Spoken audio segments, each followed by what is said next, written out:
Yeah, I want to be buried with it. It's literally my favorite camera. Emily. Okay, so I'm going to show you what camera we're talking about in this video.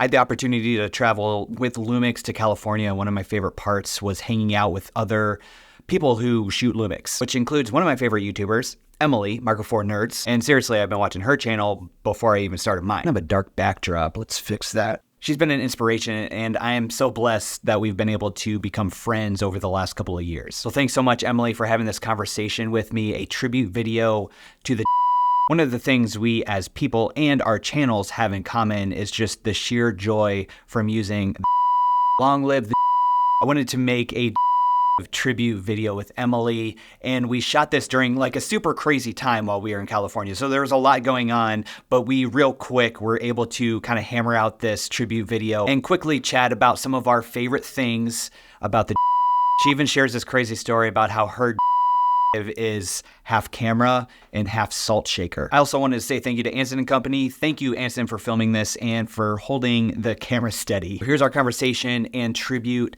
to Long live the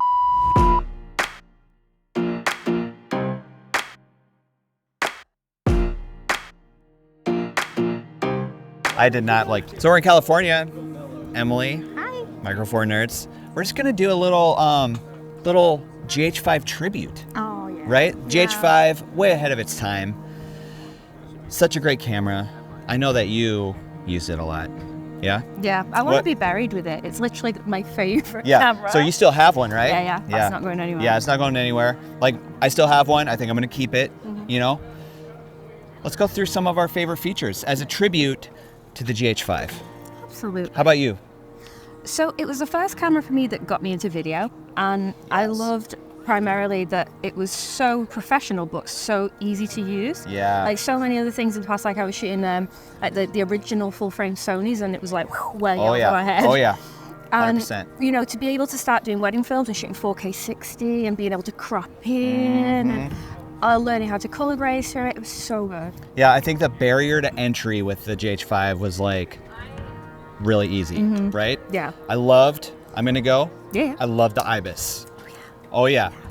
So like, you know, starting on the GH4, right? Like it was a little wobbly, but as soon as that IBIS came in on the GH5, I was like, oh my. Game changer. I was like, do I even need a gimbal? I don't even think I need a gimbal.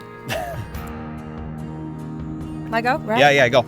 The most reliable camera I've ever used. Oh yeah. Baking hot sun, shooting weddings in the day. It could go truly unlimited. It is never ever let me down. Yeah. Ever. Yeah, it doesn't overheat, right? Doesn't overheat. Okay, I got one for you. You ready? This is gonna sound a little weird, but the natural color profile. Baked in natural color profile.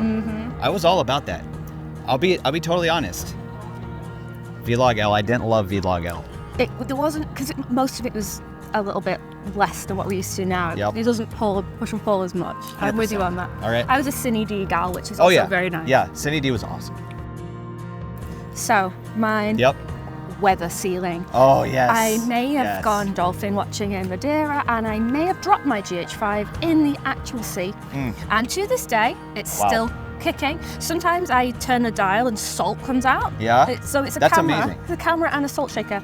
And I just say, if you ever are curious or doubt Lumix weather sealing, oh man, I've got a dolphin that I would like to speak to you. Oh, that's an incredible story. So bad. Okay, I'm gonna go. Now this one is, a little bit of a GH4 feature, but the variable frame rate with the IBIS included. So it's like kind of like a combo package. So like, you know, 120 is just so smooth. Yeah, so good. Variable frame rate. I remember just when I first got that feature, do you know when you get a new camera and the first thing you do is like go into your backyard? Oh yeah. It was very rainy in England, and the first day I got it and I was shooting the rain in slow motion, going to the puddles, and I'm just like, this is the coolest, most #cinematic thing ever. That's so good. That's so good. All right, anything else that you have for GH5 Tribute? one more thing that I think is timeless is the form factor. I think that was the sweet spot of the Micro Four Thirds size. 100%. While I love the GH6 and the way that it's going, it's always got a little bit chunkier, bigger. The GH5 to me was like the perfect size. It was professional enough, but portable enough. Yeah, and I loved being able to like adapt all these different lenses to it. I mean, the 18-35, Sigma 18-35, I loved that personally. But still, all the like native Micro Four Thirds lenses that you could mount right on there, so good. Well, you know, I feel like this has been a pretty good tribute, Emily. Yeah, I mean, the GH5. Long live the GH5. Long live the GH5.